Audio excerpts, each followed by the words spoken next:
Got a story from Outkick.com here. Mission Impossible Dead Reckoning is everything modern Disney isn't. I recently saw this movie. I would recommend it. I thought it was really good. I mean, it's not without flaws, of course. For instance, if you haven't seen the other movies and stuff, you kind of might be thinking, what the heck's going on here? But I think there's enough action, enough excitement and stuff to kind of overcome that and to just kind of go along with it. It's a good action movie. It's kind of a popcorn style movie where it's gonna give you the action. It's not gonna give you a bunch of BS, a bunch of lecturing and all that other stuff. It's just a good movie. It's like a throwback to the old days, kind of like how Top Gun Maverick was.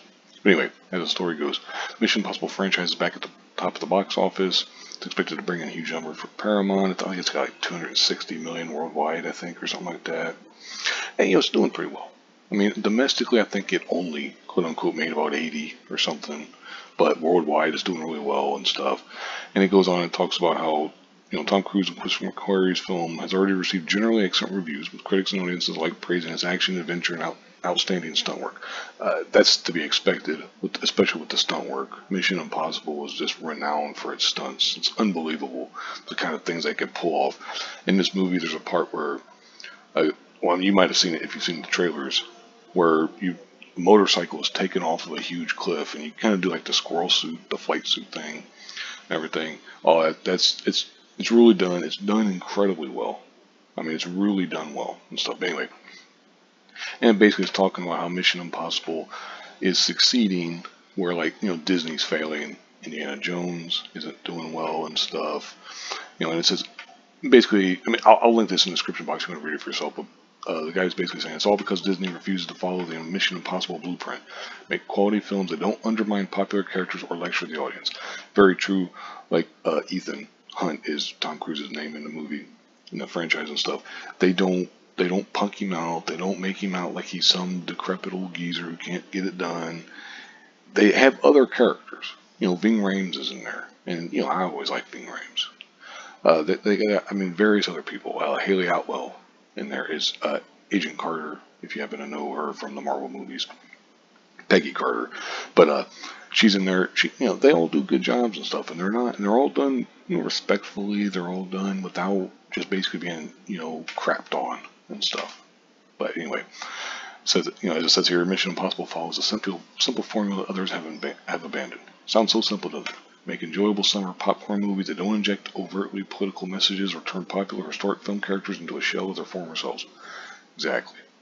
It's a smart, fast-moving film that showcases the immense talents of Tom Cruise and the supporting cast.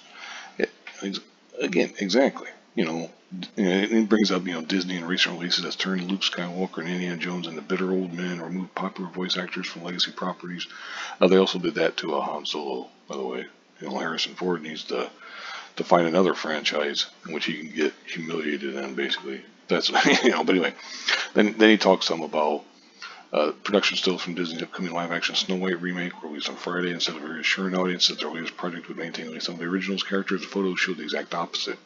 They just can't get out of their own way, can they? Then he goes on and talks about, criticize Iger or some stuff. Bob Iger, the CEO of Disney, and some of it's his fault, but some of it's also some of this is the stuff that happened under the previous CEO, Bob Chapek. Not that it gives him a great excuse, because Iger's done a lot of stupid things lately. But anyway, it's just the kind of thing where if you want to see just a good action movie that you haven't seen before, I would always highly recommend just rewatch old movies if that's what you're really looking for. But if you don't want to, if you want to see a new movie that you haven't seen before, I would recommend this new Mission Impossible movie. I would basically recommend all of them. I think they've all done good jobs. I think they've all been good movies and stuff. But, damn, man. I don't know if you can hear. I apologize if you can. There's a guy outside mowing his lawn.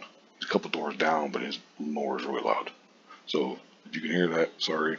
I hope not. But anyway, like I said, I'll go ahead and link this in the description box. You can read the whole thing for yourself. I just kind of glossed over most of the pertinent stuff. But like I said, I would highly recommend, if you want to watch a new action movie, Dead Reckoning 1, Part 1, I would recommend it. Anyway, thank you very much for watching, and have a good one.